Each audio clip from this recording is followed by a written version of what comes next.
So my name is Varun. I am one of the co-founders of the Chennai Photo Biennale Foundation and the director of the Chennai Photo Biennale. It's a real pleasure to have you all with us today at this wonderful open house celebrating World Photography Day. For those of you who don't know, 19th of August was World Photography Day, celebrated all over the world. It was the day that essentially the patents for the first camera were given to the public. The French government bought it from De Geer and then donated it to the public and shared it with everyone. So that is the day we celebrate World Photography Day. It's also a great excuse for us, CPB, whose reason to exist is photography, to bring everyone together. So it's really all about the community, and it's so nice to see all of you. The building that we are in is actually a former biscuit factory that we've taken over for a one-day only event. Those of you who've just arrived, there are some other rooms down there. So after this, please go. We have a shop. After the shop, we have a camera service area. There's some really cool stuff available from both CPB and our partners, Shishti Digital Life and Photo Trade. So do it, especially if you're in analog, that's a good place to be. A quick introduction about the Chennai Photo Biennale Foundation. The foundation runs on 4 major pillars. Number 1, CPB Prism, our children's education wing. When you have time at the end, you can browse those walls behind you. They are activities for children. We create curriculum, books, materials, some of which are available in our store next door. Essentially, we believe that creativity should be for everyone, and we want to make sure that children of all age groups across the country, regardless of socio-economic status, have access to creativity. And photography is one of those beautiful forms of creativity that are accessible to all and require no talent but the ability to see. And so that's the power of photography, and we use that to help children learn, how to emote, how to speak, how to create.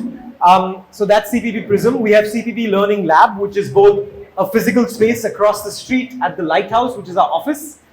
We have a lovely photography book library. We have an entire program which we teach college students in government colleges. We also have a sort of a space for critical thinking, discussions, talks, and the Learning Lab takes many forms. Look us up online on our website. You'll see blogs, you'll see recordings and podcasts, a lot of information. The goal is that we all want all of you who are photographers to come on a journey of learning. Doesn't matter whether you're a hobbyist, an amateur, a wedding photographer, food photographer, fashion photographer, you all love to create. And to create, you need to be inspired.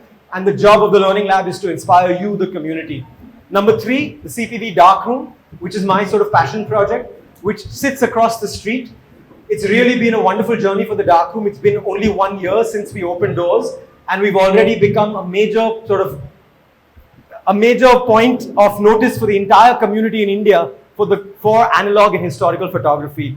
We buy and sell cameras, we buy and sell film. We also develop film on a daily, weekly basis. We teach experimental photography processes. We teach film photography. And the whole point of the Darkroom is it's a knowledge center. We also have displayed a wonderful set of cameras from our own collection. So after this, we'll be having chai, coffee, and cameras where there is nothing except talking to each other, enjoying these cameras, and of course, checking out some of those wonderful stores afterwards. And finally, next slide, the Biennale. So we recently announced this just on World Photography Day a few days ago. CPB 4, our 4th edition, is launching this year on the 20th of December. Onwards, again in Jan, on the 17th of Jan, all the way to the 16th of March. We will be spread across the city in venues like the Egmore Museum, where we'll present cutting-edge exhibitions on photography from artists from all over the world. So please do participate, please tell friends, please make sure you come and see our exhibitions. There will be lots of talks, lots of workshops, lots of discussions, and it's going to be a very exciting Biennale that's for everyone. And when I say for everyone, one of the projects that we brought up for everyone, next slide please, is the open call. So this is the first time where we have taken into account all the feedback from our community that tells us that, I as a photographer have no way to participate in this Biennale. So we've created the open call. The open call is for everyone, all of you as photographers, doesn't matter your skill level, whether you shoot on phone, film, digital, it doesn't matter. Please do submit to our open call. And the theme of the open call is entirely open. There is no theme. So you can submit any kind of work, whether it's single image or photo essay, whether you have created it as an alternative photography process or you've taken a photograph and drawn on top of it, which we'll see a lot of today from Maddie. The open call is for everyone to submit, and please do participate. It's a chance for us to see the photographs of you, the community. Number 2, we have a lucky draw right there. Some of you are asking when that will be. The lucky draw will be at the end of this evening when we have a chai, coffee and cameras before our projection. So please stick around if you're interested.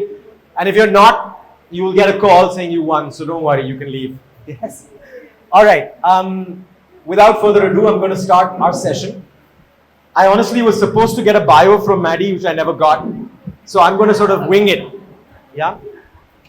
I think it's better that way because I find bios quite boring and something you can read and find easily.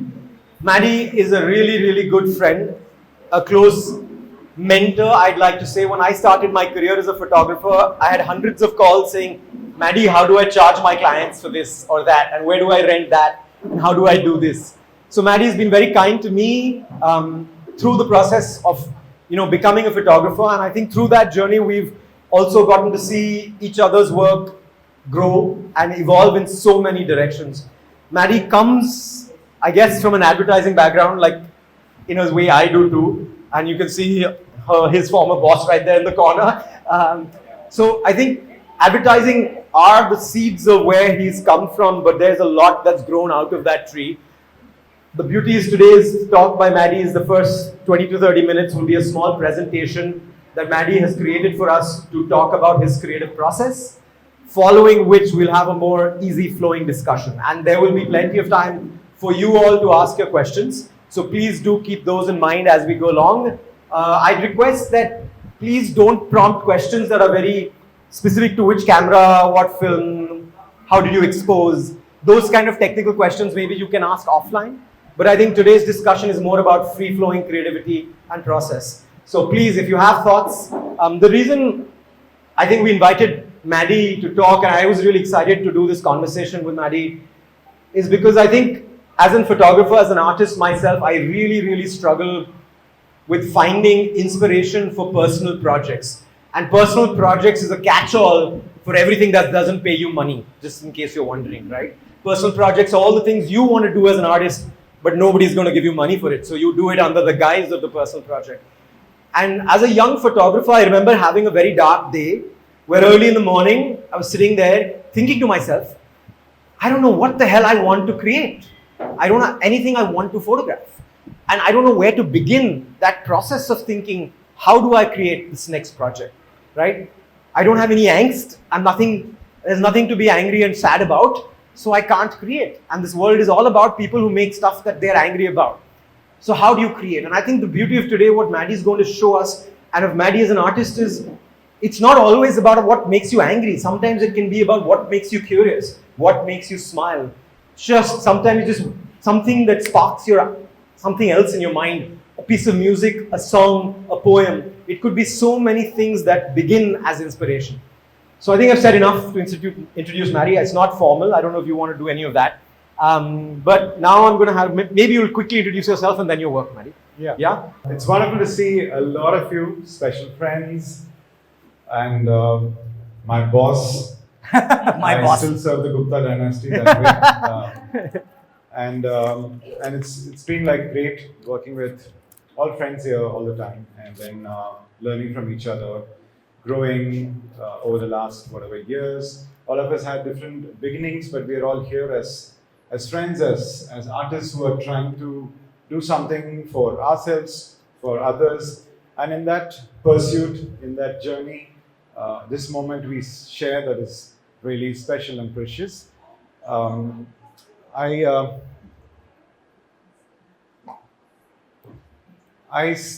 I was growing up, all I wanted to do is and to you can listen sit to. also. Yeah. Sit. Yeah. When I was growing up as a child in Coimbatore, small town, sweet town, all that I wanted to do was, if I can make a life that is full of creative inspiration, like listening to music and reading books, watching movies, drawing, stuff like that. I thought that will be a great thing. That will be the best thing that can happen to me. And after like 40, 45 years, I'm like coming to that space, which is I'm very happy about for the first time the place that I'm in.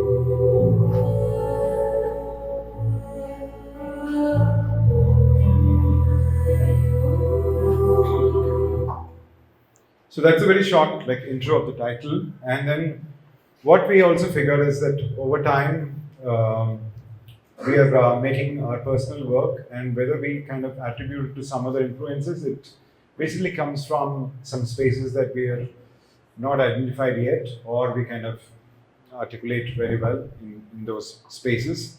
So to quote a Kurosawa quote, which is he says, "There is no imagination without memory." All of us, I mean, particularly me, like whatever that has gone through into me when I was a child, I think that was a very, very fertile bed of ideas that I still kind of draw from. And what happened is like it takes some time to realize that's where the ideas are coming from, and then it took some time for me to acknowledge it. Then automatically let it come through me and then become a sort of a channel. So that's been the process for me.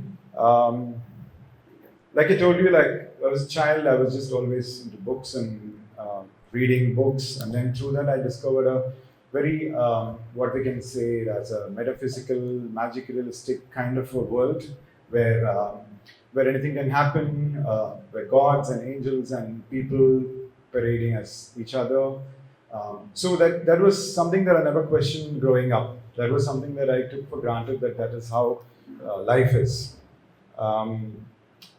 And my dad introduced me to books. He was a big author and a very known person in the Tamil circle. And he said, like, start with something easy to read. So there was this comics called Irumbukai Mayavi, which is what I started with. Then, as what my age guys would have done, I went to Sujata and Balakumaran. It was a different world, one a very cool Maniratnam kind of one world, and the other one is a bit more spiritual kind of a space. Then there's somewhere music comes in and then kind of takes in, and then I also like see some of these things through Tamil, which is also interesting because then when you're able to understand it in your own language, and the kind of imagination is very different. And also, like I used to go to movies with my dad. His friends, they used to screen pictures in a hall like this, dark hall. And as a 7-year-old, 8-year-old kid, watching some of the international movies in the dark space where you don't understand the language, not the theme, but you're attacked by these beautiful like black and white visuals. That is something that I very, very like. It influenced me a lot, from films of Bergman to Godard and Chaplin, Fellini, again Bergman, Satyajit Ray, Kurosawa. So this is happening on one side, and my mom is taking me to all the Tamil movies, and then I'm watching this in television. And at that time, you're not questioning too much because intellectually you're not like thinking so much. So you're absorbing this as, okay, these are maybe two different worlds, but it's fun. So there is some fantastic stuff that is happening in our historical movies, Thiruvilayadal and stuff like that. And the kind of graphics that they used is still somewhat of an inspiration to me. So I've seen this world, as two streams, but slowly merging into one. And I was also like very much attracted towards what Maniratnam's movies, especially his camera, like how it used to like tell stories is telelenses and close-ups and atmosphere, and that was the first time I started looking at atmosphere very seriously and how it immerses us. So that's a great influence.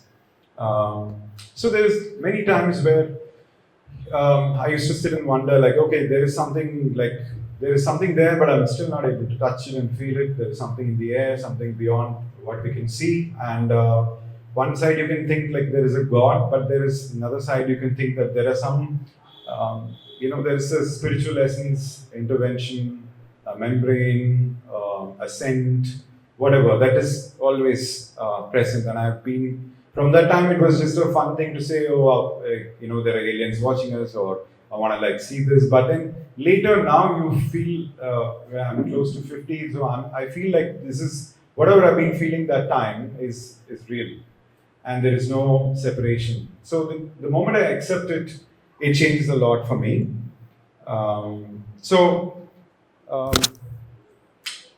I studied biochemistry, then I went into advertising. I worked there for a long time.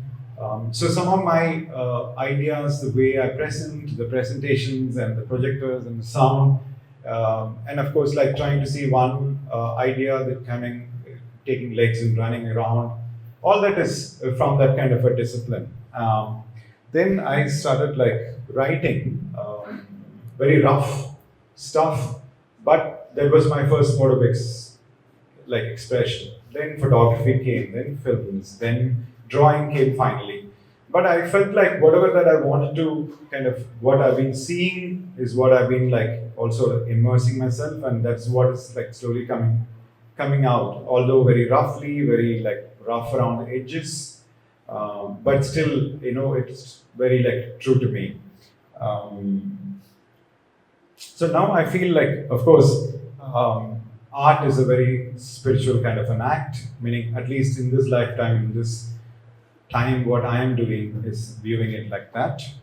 And so I've kind of submitted to the ideas and how I can channel them and not question them. So that is something that I'm doing, and trusting myself. I'll take you through some of the recent work I've made, and so it starts one with the drawing projects, couple of drawing projects that I've made. Then we'll go into photography and films. But all these streams, all these disciplines, although there are specializations, but it still exists in the same box. It's like inside the same space in the mind, where images and words and everything gets kind of together, layered and collapsed. So like the visual of this guy looking at the sky, wondering where we are, where we come from, is there anybody else?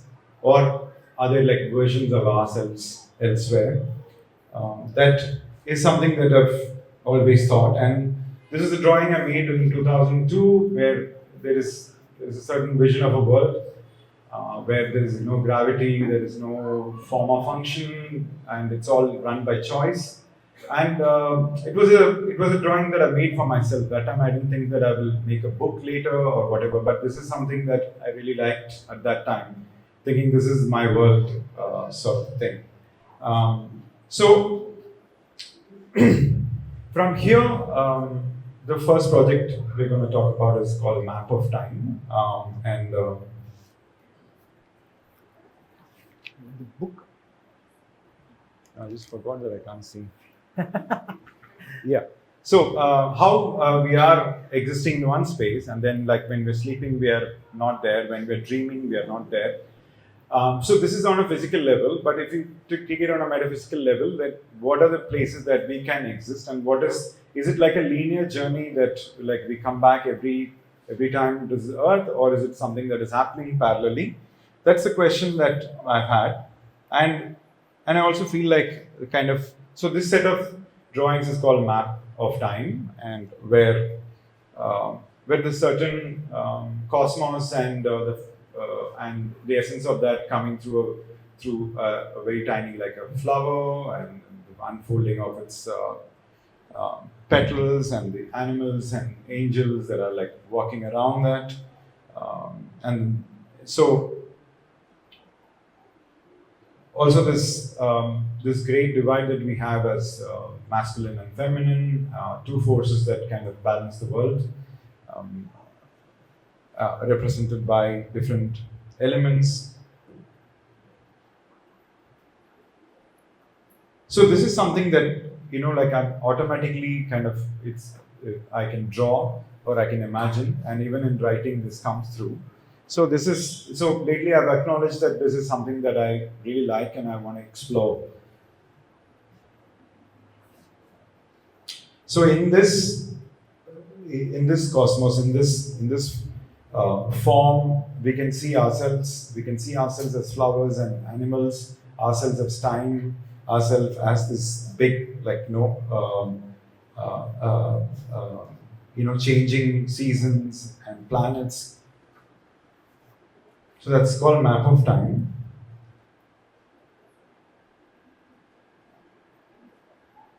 This is a very special project. This is again a book project that we made, and this family album exists in a parallel universe. Now that we saw that first picture that I drawn, that time I didn't understand what it was. Then through the process of drawing more and more, I come to this thought that there is a parallel universe, and I'm probably from there.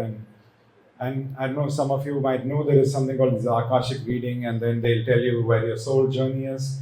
And when you do that, sometimes you also discover, okay, there is supposedly a certain space that you're coming from. So some of that readings I've done also points to that, okay, you come from a place called a parallel universe. Not a parallel universe, but the parallel universe, it's called as. And maybe you're here for like a visit, like a tourist. So so some of these drawings came from that space, and I've said how a family functions there, like the way that we are here. And while I'm slightly an isolated person myself, I've figured that over time, everything that I've done is about some kind of family. So I'm still figuring out how that is coming through, but then everything relates to that. And some of these personal stories, I've only taken something that is built around me and my family and my son and stuff like that. So this is the first one, and this was brilliantly made into a book by Radha Rathi. She's sitting here. This family album is that happens in a parallel universe, and a bunch of people come to create a family. They play act, and act play. They create new languages and gestures. They create a god and a ghost. They make soup and dance in the night. They're happy. Happy is good. I'm just showing you some of the spreads. This is the cover. You can see the book later in the shop there.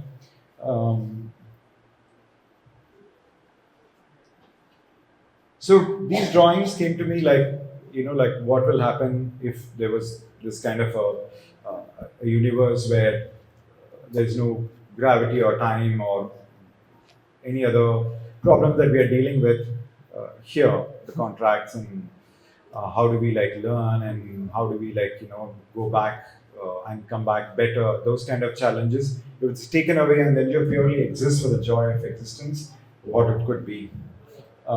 So in this place, in a parallel universe, time is not your foe or friend. You can use it like a variable or to go back and forth. Park your current time and visit another time. Fall in love. Choose your soulmate, plant, and animal. Have a family you dream of. It's more connection over chaos. On Sundays, every day can be a Sunday, Everybody goes to the forest and exchange good vibes and charge their heart energy. Hugs, kisses, dance moves, exchanging gifts, singing songs, holding hands. Soul animals participate as well. Show time, tell time. And there is this animal training kind of a thing that happens. Your heart beats and you set a tempo. Your soulmate animal's heart beats to the same tempo. You're one. Animals are, for an easy understanding, humans in a chosen form. Classical music over techno, and techno, expressionism and cubism, water and vapor. And also this, like they ponder questions about what is love? Is it vapor becoming rain, or seeds becoming flowers, eggs becoming birds, light becoming dark, or rain becoming vapor? Same form, same essence, but different form.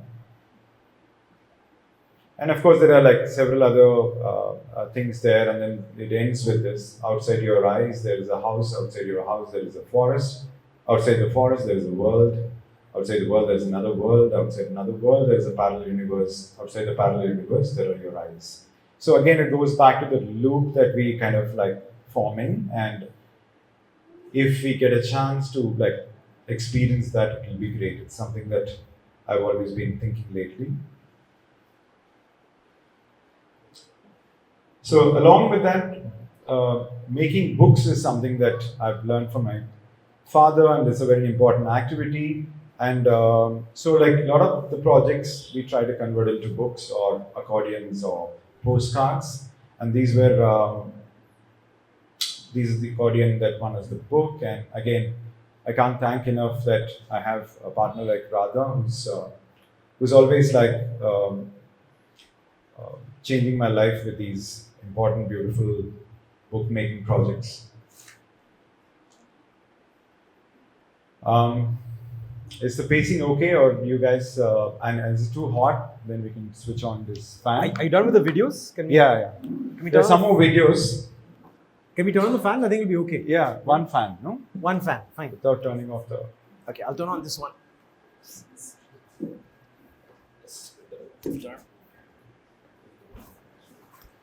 Okay, so this from pictures again. There is a question about what is home. This is enough, Ranga.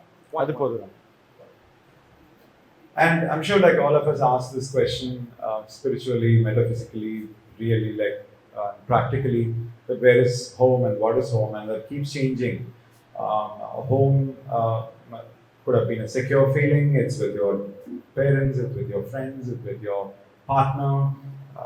But home is also like something I'm discovering that is my body, and my body sometimes always in loggerheads with me, and then now I'm trying to find peace, because I'm acknowledging that perfection is the state of acceptance where I can't wrestle with what is like really there, and then therefore, so there is three different ways, like like one has to drop into their own body, and then one has to drop into this earth, and also the functions of what we're doing. So that kind of triangle forms a home, but home is also a memory, and home is also a security. And often I wondered, what is home? And there's a lot of stories I've done before about my dad, because it's a literary symbol and a big icon for me. So it was very easy to kind of say that he was the greatest, and he, according to me, is of course the greatest inspiration. But at the same time, my mom was full of drama, which I ignored that time because I thought I need to be a serious guy. But I realized much later that a lot of essence I've taken from her, and then one cannot deny that we will become our parents in some way, and whether we like it or not. So may as well acknowledge it and then get on integrating that part of it.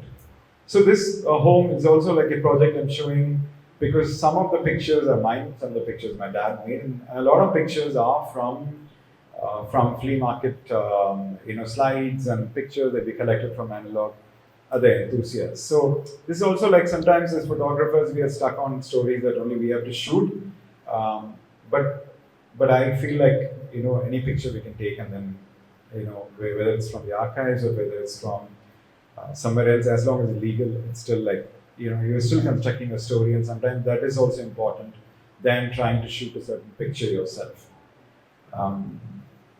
So this is mostly stories about mom and me and how I remember her. This is our childhood. This picture was taken by my dad in one of those Agfa Click 3 cameras. And this is my ecosystem, my house. This is what it looked like, and there are these trees, and often there will be a rainbow. There's Maradamala in the background, and there's my friends' homes, and of course there will be a lot of birds that will come into the tree. And so I remember, like, if I close my eyes and picture a safe place, a home, and somewhat this is the image that comes to me, and there is this mom's image that comes to me, which she always protected and loved without any expectation. And this is a map of my childhood area. This place called Katur, and then my friends living there. This picture is a picture from somebody else's family picture. It's from a slide that I saw, and it was just reminded me of how we used to like cycle. So I've used that with my drawing. And over these projects, I've kind of learned to integrate drawing, collage, writing, and drawing, whatever. And like on one side, my dad takes me to intellectual movies. On the other side, my mom takes me to, there's this theatre called Murugan Theatre where it'll be like this, where benches are put for like 1 rupee 50 paise tickets or whatever. And everybody is putting their foot up and feet up in the next person's thing and watching. And she used to be very emotional. So like if there is something crazy happening on the screen, her body is also like going crazy, and then like she's kicking, and then once in a while there is like every other woman there like fighting with my mom, and I'm like wondering what am I doing here? Like I'm not able to understand why. And I will be embarrassed a lot, but it seems like very funny now. And I don't know, like I think, but these are like things that formed some of the impulses that I have. Otherwise, I would have been like just in one, my experience would have been just in one color. So there's several colors, that rainbows that like my mother's added. And like this one time, I think like one of the Varun Gupta songs I was listening to, Puttapudu Bhumi Vendam, I think. In the night, I bought the tape, listened to it, written the lyrics, and slept off. Waking up late, by then she's taken it and gone, telling everyone that my son has written this beautiful like poem, song, and I'm so proud of him. So I was like, Mom, like you're embarrassing me, and but then like now that I'm a dad, I feel like I'll do the same thing with my son. And there is without judgment, if I see it's a very simple act, very beautiful act. She also told me that my bowling is better than Kapil Dev, which I never believed. But she used to insist. This is again like picture of somebody file, but this inset is of my mom.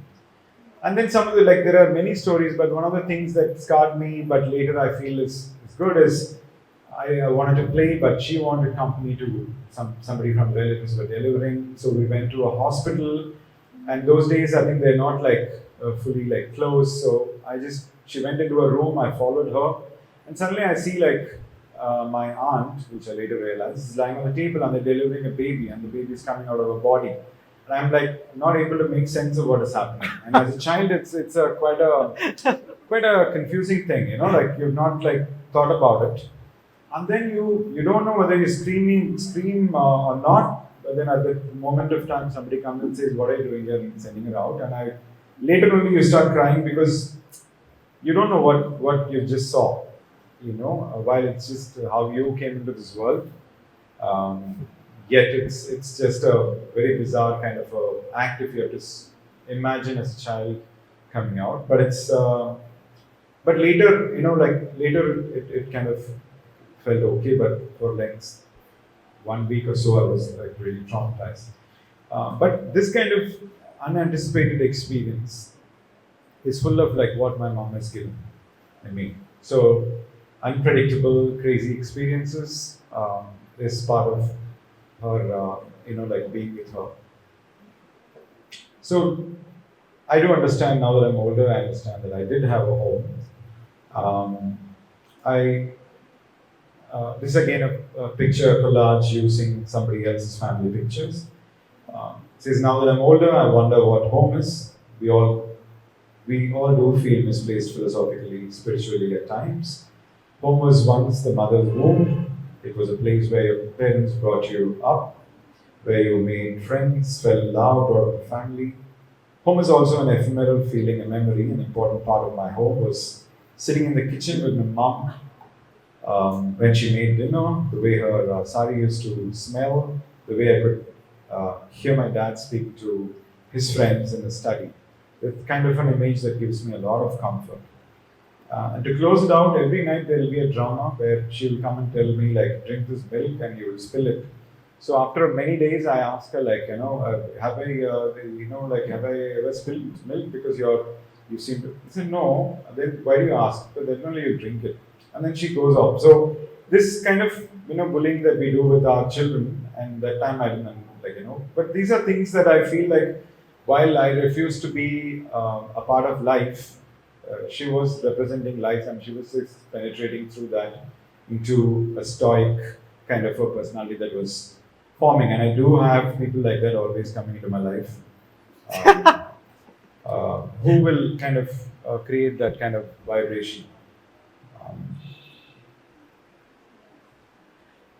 Now, from this very color, deep, dark world, we are going to some fun stuff. During the pandemic, we made a set of films called Osmosis.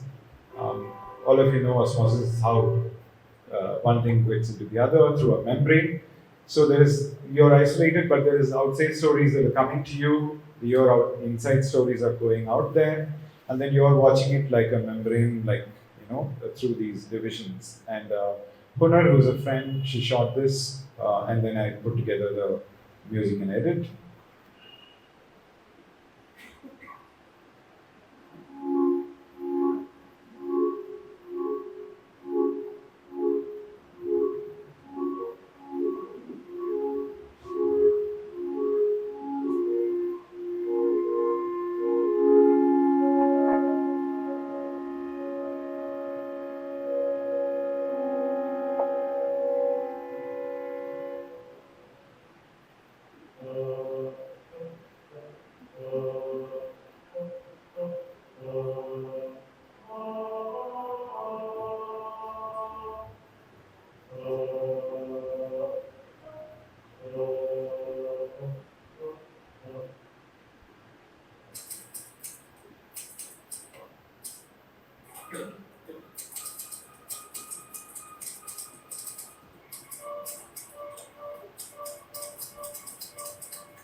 So this was a lot of fun. Then this is again a film project, a short film called Echoes of Longing, shot with two friends. All of us got together and shot this on the day of Godard's death. That's how we remember that. And then I've read this quote like, when lovers mourn, they're telling our story. So all lovers across the world, they want the same thing, and they want to tune into something, a great sense of longing that translates to happiness, to connection. So there's kind of a poem that I wrote around that, and we shot it with Shank and Mitra, two of our friends.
much more time do you think?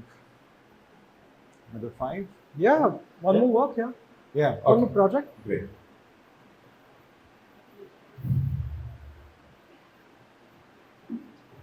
Moving to the next project, this is called Postman and the Octopus, and this brings two different things that was done 20 years almost apart. One is like a text that I've written called Postman and the Octopus, and then recently we shot pictures for it, and then when we were putting it together, Radha made a choice of like taking that because she felt that was good, and then connecting with this, and then she created a book project, and then it kind of made sense. So it's in a way that it's how she's seen this because of like how she knows my work.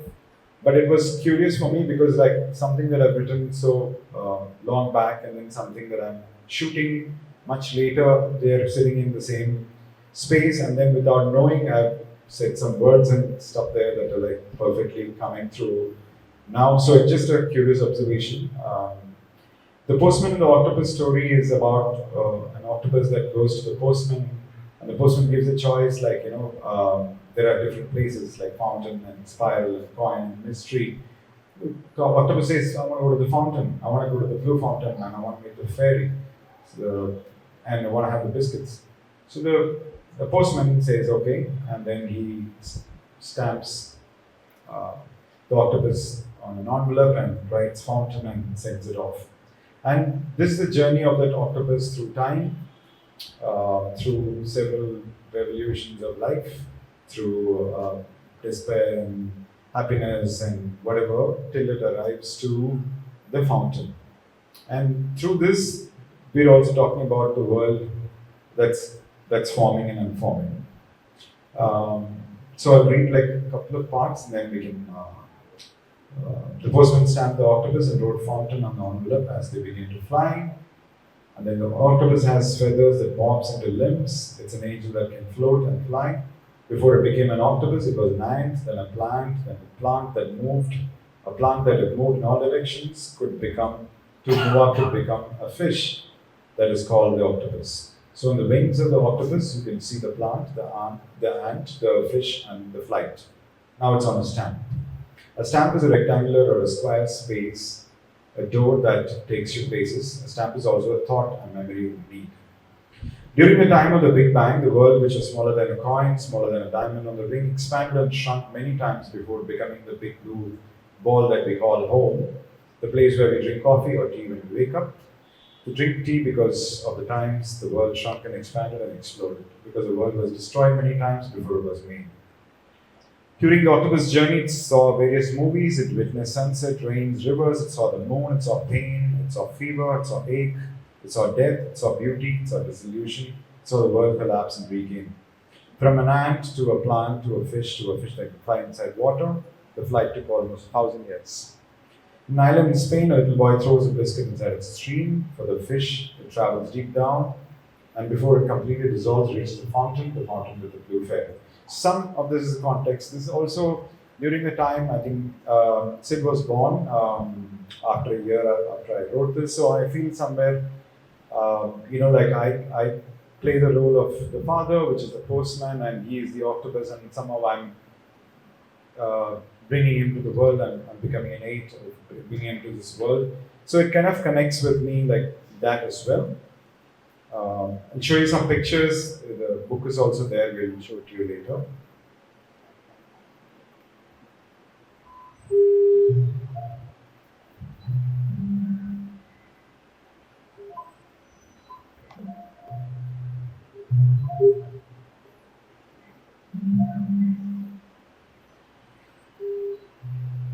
So this was shot with Sid and Kim.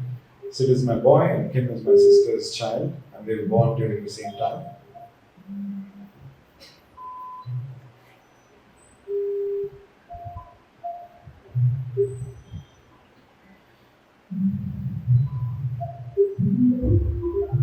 Also chosen to show this because it's purely done in analog.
Yeah, so that was some of the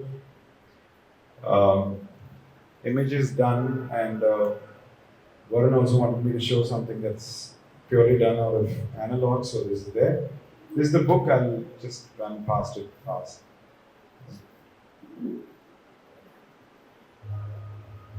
So,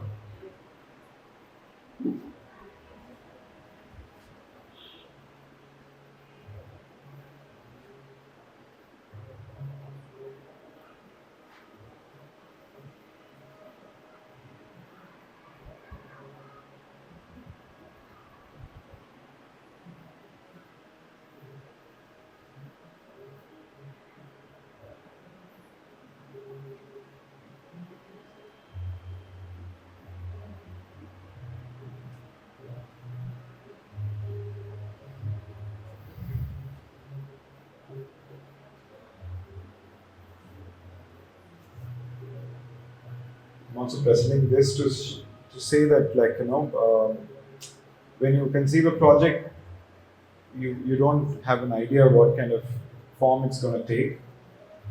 But then it kind of, this way I was very surprised, thanks to Radha. And the book itself is a different life form than the picture, so it's not the same baby, it's another baby, and that's got a fate tied to that.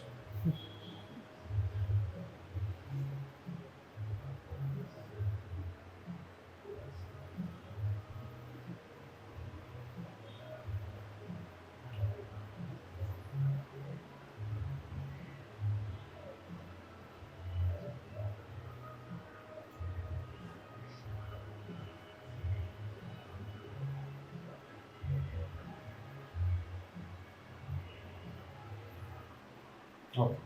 So till here we've shown some of the personal projects. If you have time, if you want me to show some analog stuff for commercial work, Please. we can go into it. Yeah? Sure. Okay. Yeah. Okay. So we'll show some of the work we've done for clients, and a part of that is shot on film. So and here, all the film work in the beauty fashion space is done with Radha and done with Ash, which is our client. And between those two people, like Radha and Nupur, they've always wanted to shoot in analog, and I was lucky to have the resources at that time. I was also very passionate about like learning and then taking every opportunity to buy a new camera, trying it out. So it kind of happened that we use this manifestation to create joy for everyone. And over time, I've kind of amassed a collection, but now hopefully I've finished with that.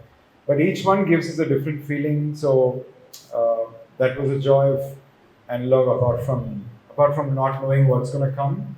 You can predict it, but at the same time that instead of one digital camera, you can take some 3 or 4 of those and then try to like create one. This is shot in the RZ with red scale film, Lomo film.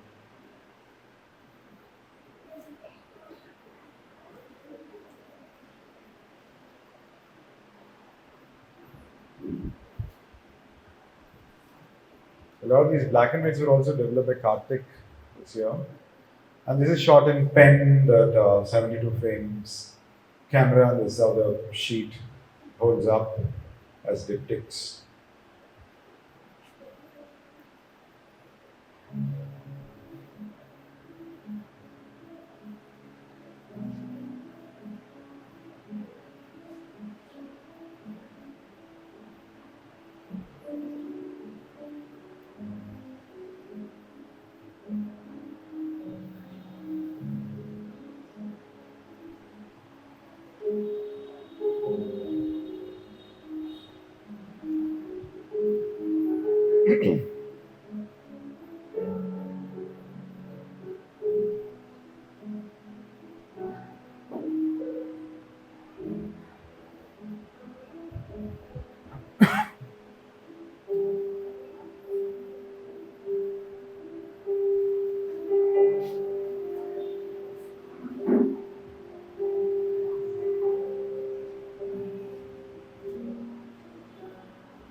And you will stop, huh? It's 5:20, so we'll do some questions. Yeah, sure.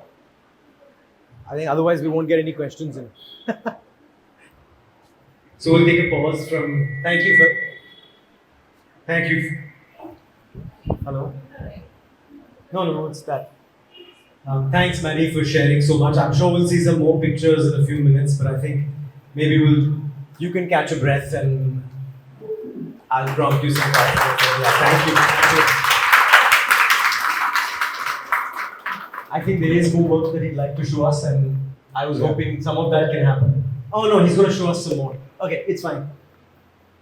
Now we'll have to reconnect. But Annie, thanks a lot. That's a quite incredible journey, and I really appreciate you starting, in a sense, from the beginning with your drawings, because somewhere you can see that creative process began as something, and now you have been able to metamorphosize it.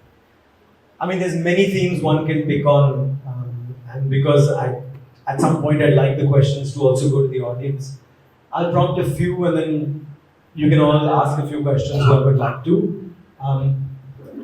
The one thing that I kept looking and something I really admired about your work, it comes to this idea of layering images that either you create or you find with drawing, text.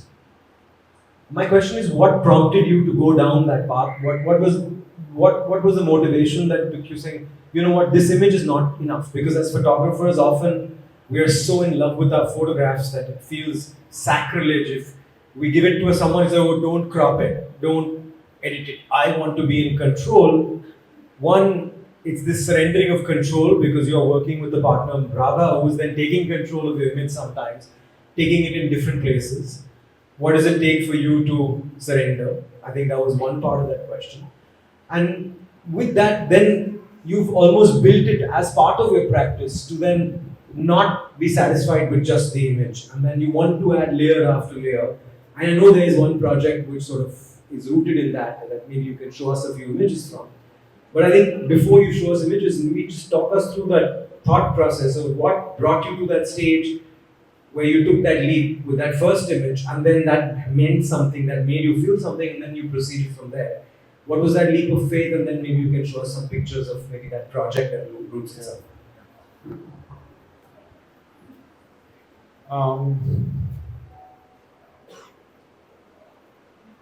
I think I have to trace it back to again some of the contents of books and stuff that I've seen in my dance study with editorial kind of stuff with images and then words on it. I always like the single photograph untouched. For some of them, I like it's beautiful and it's pure, and then there is a atypical, typical like kind of pictures, and then some are like there is a graphic quality that we can add to it by just adding something, and of course we do it with comics and storybooks. You do it in editorial, you do it in advertising, and you do it in photography, you do it in art. There is a big repository of work where it's written on top. So therefore, when you're not coming as a formal authoritative photographer or some one single specialist kind of a background, you don't restrict yourself primarily to one medium. You still want like to play with something else because all four things that you like. And I also figure that for example, while there is some difference between digital and analog, the main difference, apart from the process, is in the film or the printing or the mistakes that happen. Just adding a certain kind of like a layer to it, a texture to it. It immerses that into a certain experience. So you feel it's a bit more nostalgic. So nostalgia is a layer that we are looking for. Again, connected with memory, connected with something which was in the past, but again tethering to the present. So then you take a picture and then you try to tell a story with it. And if it's dad's pictures or mom's pictures, and I feel like maybe this is not really giving the true sense of the story, like the way a film will do, like a movie will do. So I think those were some of the motivations. One, that I don't have a learned process of photography and specializing in only one thing. I've been a curious onlooker, looking at all these different streams, from graphic design to art to photography to advertising to films.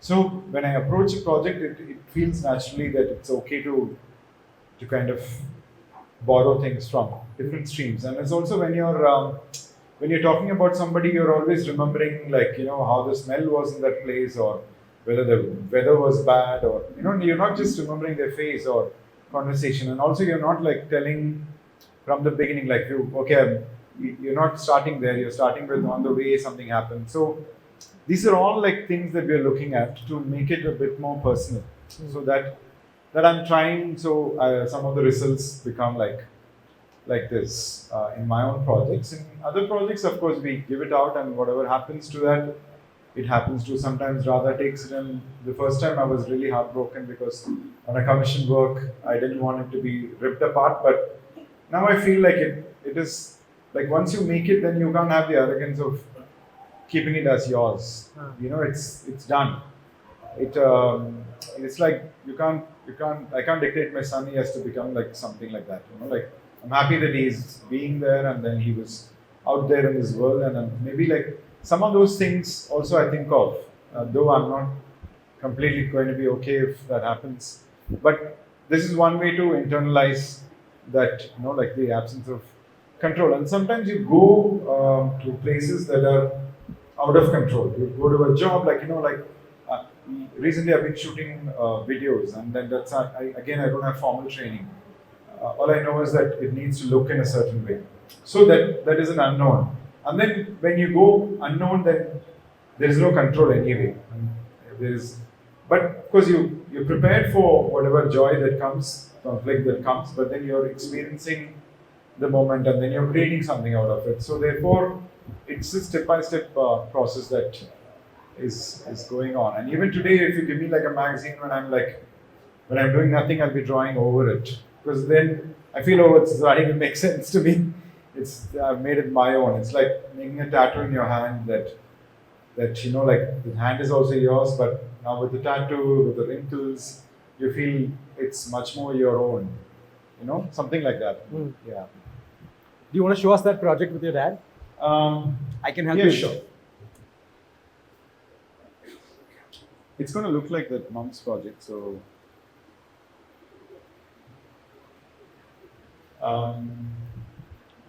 if you guys are super bored, just put up your hand, and then we'll give you a free poster or something later.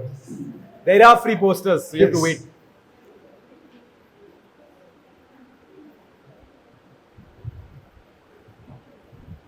I'll do this one, then that. Okay. Because my dad's project is going to closely look like my mom's project. This again done during the pandemic. It's called I took some pictures and made a photograph. And often we have this idea of what is a photograph and what is a picture, what is an image. And then loosely, like in my head, a snapshot is a picture, a memory is a picture, but a constructed truth or a lie could be a photograph. So in a way, when I was stuck in the pandemic and I was looking at a lot of pictures that I'd taken with point and shoot cameras, mostly for testing. So when you're testing, what you're doing is loading a film and you're walking around and snapping anything and everything, your friends, stuff like that, and then you're putting it out.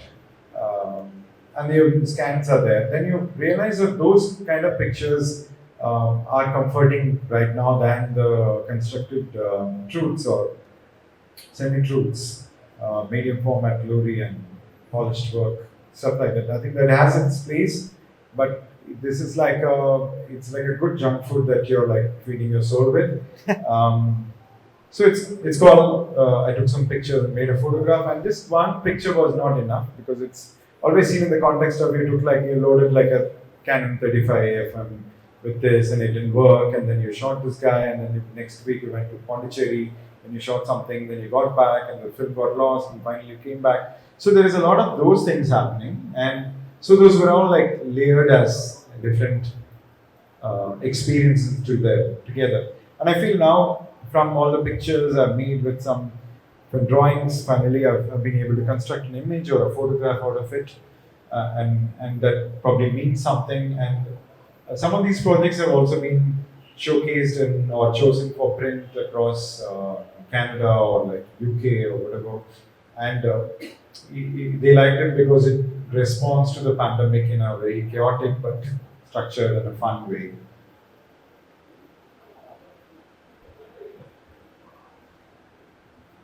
I also had a typewriter, which I still have, and I type a lot of nonsense and it makes sense. There it's almost automatic writing, so I used it a lot during the pandemic.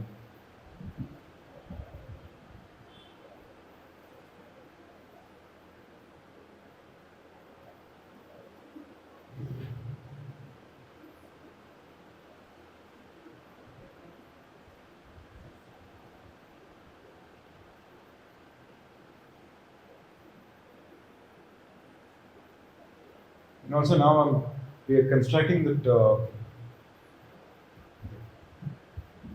new website will have like some of these deconstructions.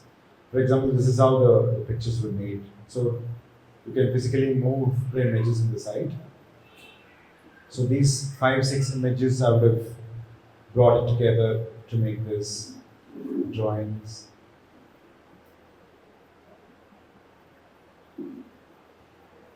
So this process, mostly you do it for yourself.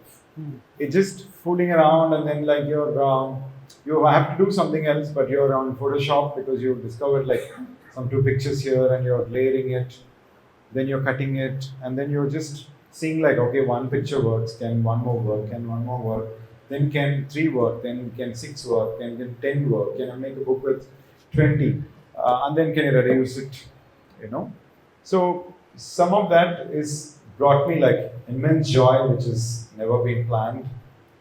And a lot of projects which what I've done, which is given a certain kind of like a recognition, too hard a word, but something like that is the ones where I've not deliberately planned anything and I've just gone and done something. And lately, that's what I've tried to now embrace it as this is what I am, so I can just try more of this. More procrastination, basically. More procrastination, and more while dealing with the trauma of like creating a project which is long term, you've planned. On the side hustle you do like well, you when your profession is your side hobby, then there is like a fun thing you can do on the side. Yeah. So you're like. I like that. I like that. Yeah, like having a band and then having like your own personal project where the big productions come from there, and then you're you're making some with matchboxes and you're creating an album, and then it kind of overtakes that itself. So it's just a fun thing. Yeah. So Do we have any questions from the audience? Because I'd like to allow people to ask questions before we can continue chatting forever, and we do it often. Any questions from anyone? No? Okay, I'll continue then. Hello, can you hear me? Yes? So I think you showed a couple of the projects we had already talked about, Maddie, but this, I mean, one of the themes that you talked about earlier, can you hear me? Yeah? Deepak, you did? You want to just shout it out? Yeah.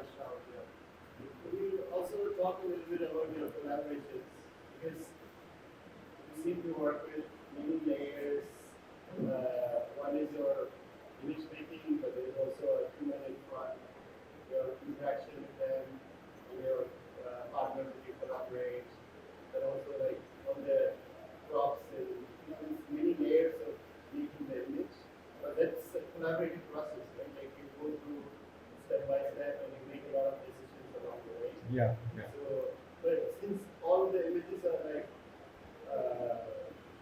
comes from extremely surreal. So how do you like? Do you start with an end image, or it just happens as you go along? Yeah. Deepak gets a poster. Okay. Yeah. Well, it's one part of my personal work which I collaborate with different things of what automatically I can do without control or with some idea of what it is. Meaning the typewriter is one layer where if I sit and put like a paper in and type something, something comes in. But the picture is a bit more deliberate. I would have shot, even though it's casual. I know I'm aiming and shooting at something that's coming.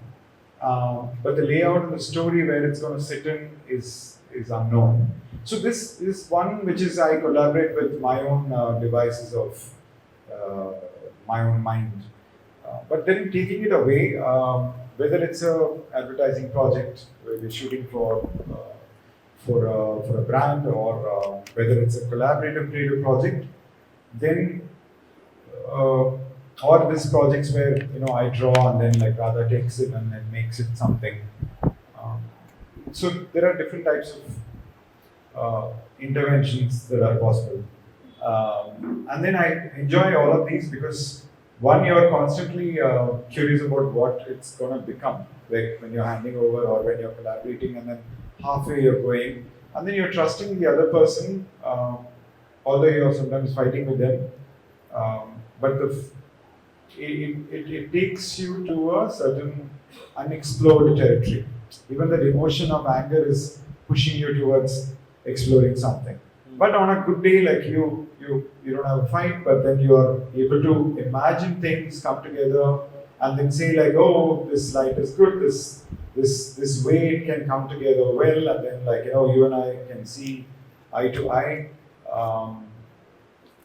Yeah, that's rare, but it's also a beautiful thing. But always this, even the projects that has a lot of stress ends up being very unique, and I've learned a lot, and I've built my entire portfolio of commission work like that, the fashion and portrait and stuff like that.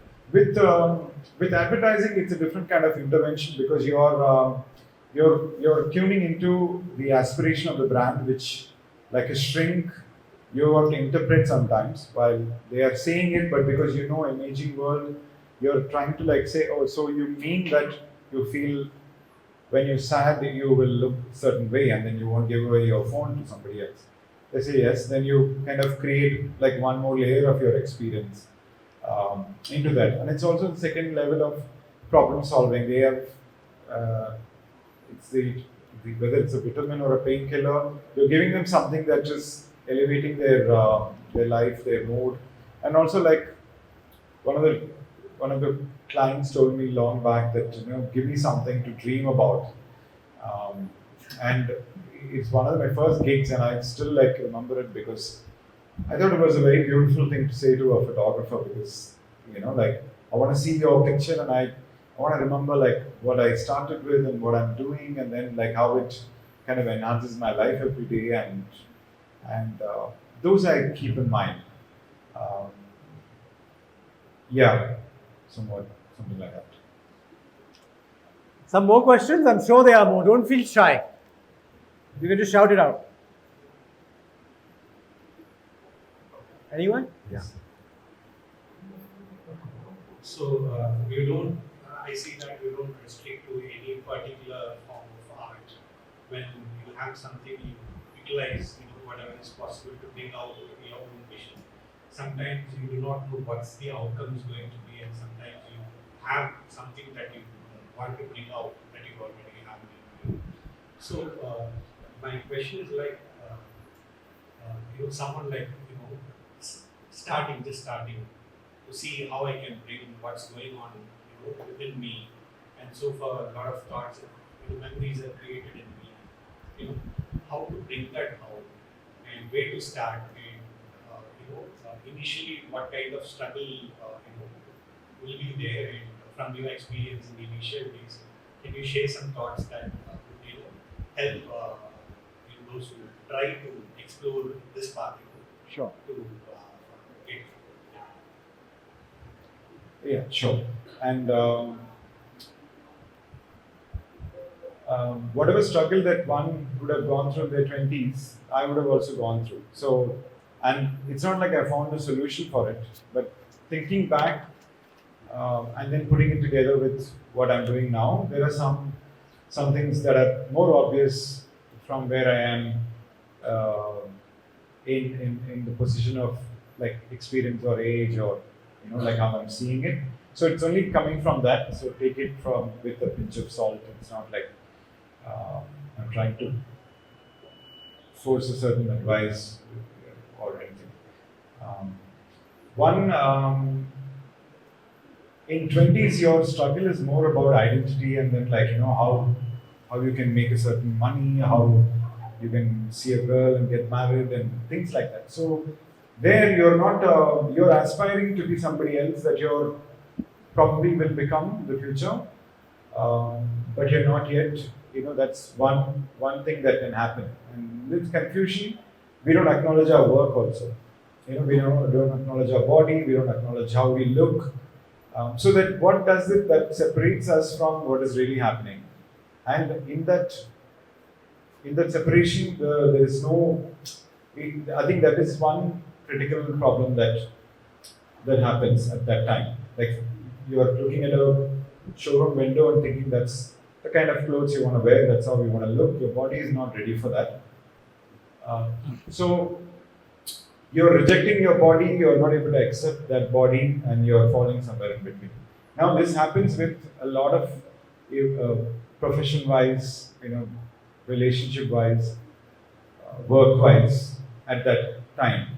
And it continues, but then later you figure out you can't change much. So this time, I think like some integration will help. First, acknowledging that this is what you can do now itself is striving towards perfection. The moment we acknowledge we are broken, but at this broken state, we are perfect, then there is no more challenge.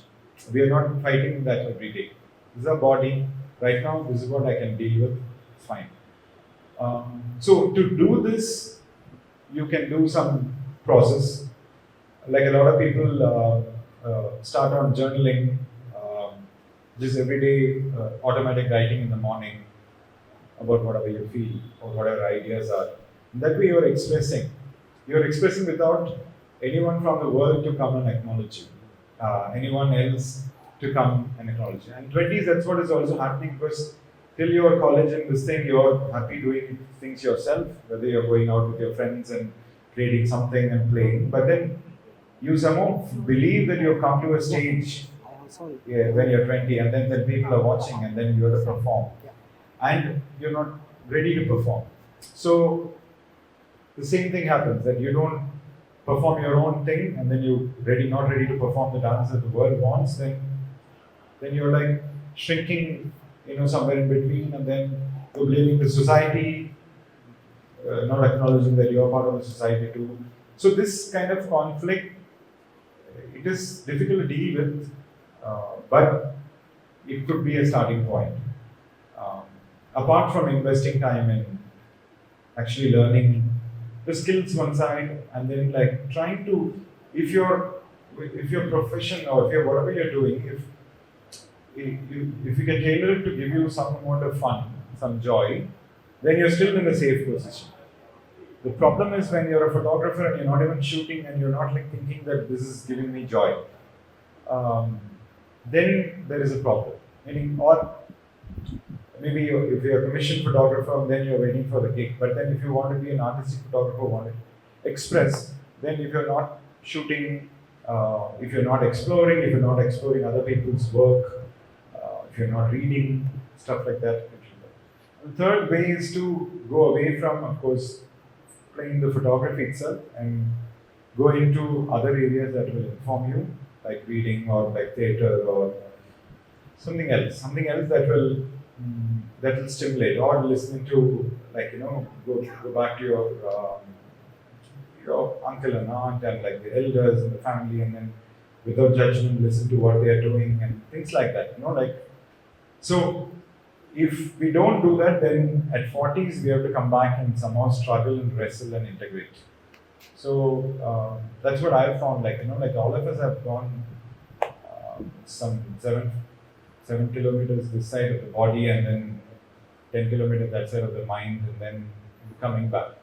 That is just one philosophical kind of spiritual pursuit. But for your practice, there's nothing else but just working on and stuff. And then like today you might do some stuff which others are not acknowledging, because the world is always turning, right? Like you're shooting only like one type of pictures.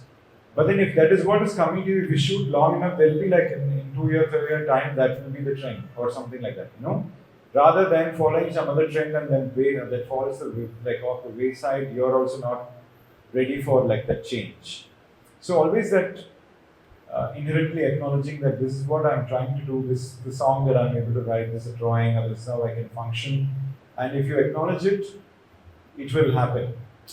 And also this false notion of, 20s you don't start hitting success, and that success is not going to complete till 70 or till you die or whatever, right? So you will have like good directors, they'll have 5 movies and a lot of pain in between, like good athletes will have. So like that, your success will also be staggered. So 5 years you'll be successful, then you'll be irrelevant to the industry, then you'll come back and do this. But at the same time, your growth and your investment in your own self, if you're enjoying that process, then that is a constant thing. I've gone like overboard, but to come back, drop into your in your physical sense, and then drop into your work, and try to do something that you enjoy. And if it doesn't work out, then something is wrong with the world. Till then, nothing is wrong with the world. We have that. Okay. We will allow one more question. I know time's up, but I think it's unfair to suddenly pull the plug. Yeah, so I'll make a quick announcement and then allow one more question. We do have Maddie has some lovely books and publications that are available in our shop, and also some lovely giveaway posters that is very kindly made for all of those who actually made it for his stock. So you get to take them away. But that means you have to stick around till the end, of course. And please do go check out the wonderful publication that Manny has. He'll be at the booth after this talk so that you can get his books signed by him if you're interested to purchase them. And of course the posters as well if you'd like to get him to sign those for you. Radha, you had a question? Yes? No? Radha's saying she's bored. She's bored. She's bored 1 hour back, but she's I just know. So I telling since, now. No, I think what's also happened has been a long day. People are here from the afternoon. Yeah.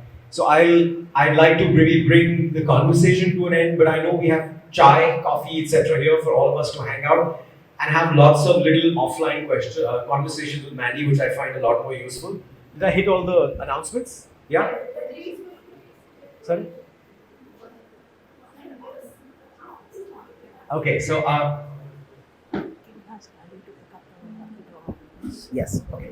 So we'll do a few things after we finish, but I think I'd like to first finish this talk with some thoughts, because I think you asked a very important question. What is the advice, to someone who's starting or looking to start on this journey, right? And I think Mandy said some beautiful things, which I don't know if I got them exactly right, so I'm paraphrasing. But I think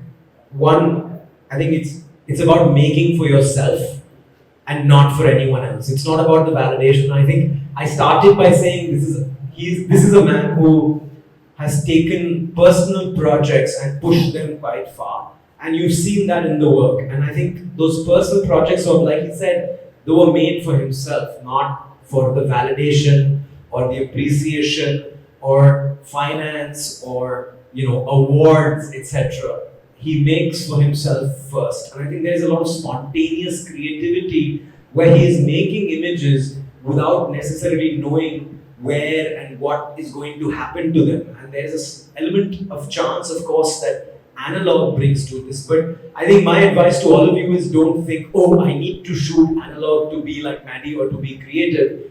You could shoot with your phone, it doesn't matter. But the point is, Maddie shoots spontaneously, and take that away as a message. Spontaneity in your making. It was a big struggle for me for 10 years. I did not take my camera out of my cupboard because I just could not find that spontaneity. And then one day I discovered film cameras again, and that brought it for me. And I think a lot of people who come back to film photography find that it makes you oddly spontaneous in a way, because there is an element of surrender. But that is only one way to find that spontaneity. There's other ways to discover it. It can come from a book, it can come from anywhere. Another beautiful thing Maddie said, which I think I'll end with that, so I'll go on.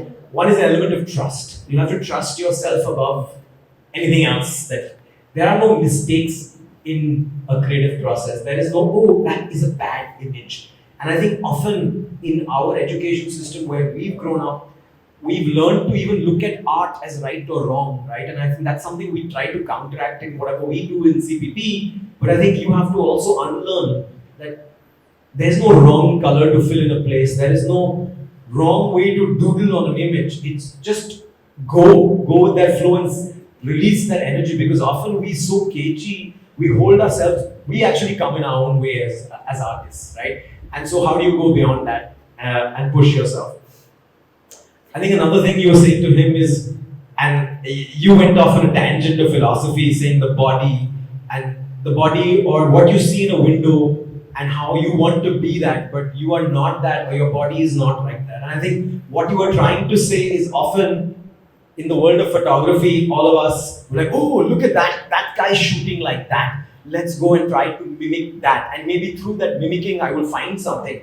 It happens, and we all do it. We all go into a project thinking, I'm going to shoot like Salgado, or I'm going to shoot like Antoine de Gata. And then we go in with this aesthetic or this idea. And that's that following the trend, and often that it's so easy to do. And then you can always lose yourself, because at the end of it, I don't know how nice you will feel that you made something that copies something else. And does that really give you that feeling of unbridled creativity and joy that could come from more of yourself? So this following of trends and looking and mimicking is great. at the beginning, at the very beginning, but you have to learn to depart from there. That it cannot be the be all and the end all of your artistic journey, right? And I think what's really beautiful is, like he said, he's been fluid as an artist who photography was just one of the pens in his toolbox, right?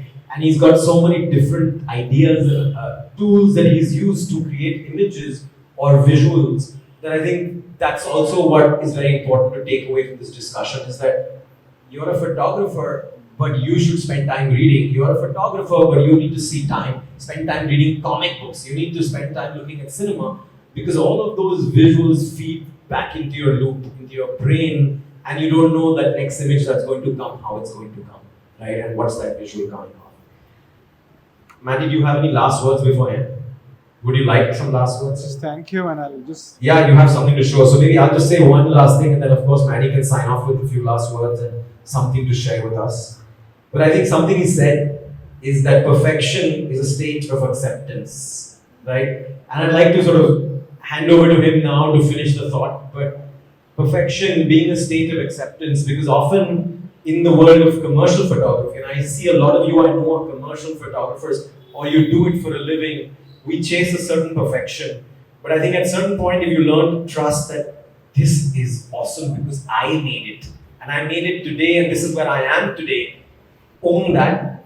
And then I think there's, like he said, he's finally reached a place of happiness in his creative process. And you can also find that by being able to accept your own state, perfection. Now, Maddie, last words. Not reached, reaching. Reached. And I like that. About perfection, what you also said. With many things, that's what I'm realizing about myself. It also comes with time, with slightly like as we get like slightly older. I think that hits more because physically also like you have some ailment, then that's not going away. So do you disregard or do you accept? And if you disregard, is it like becoming perfect, or if you accept, is it becoming perfect? And if the camera is broken halfway, and if you can only shoot in one speed, it is still perfect in that one speed. And we try to kind of work with analog. That's what one of the things that taught me is patience, because every time something is repairing, something is gone wrong, you send it to Calcutta, wait for 6 months, it comes back, still not perfect. Then you need to like yank it in a certain way. Like we have on Hasselblad, with some lenses won't even come out, and then we'll have a screw to open it. But then that doesn't stop them from becoming like the great tools to create. Digital, we expect too much, but if you understand, even that has a certain limitation and acceptance. And I would like to think like one of the things that I'm greatly discovering is about just accepting ourselves, and that kind of immensely empowers and gives you the power to do like art or photography or whatever. The moment we discredit us, we don't acknowledge us, we don't think like we are good, and the work is never going to be good. But then I'm going to say goodbye with this.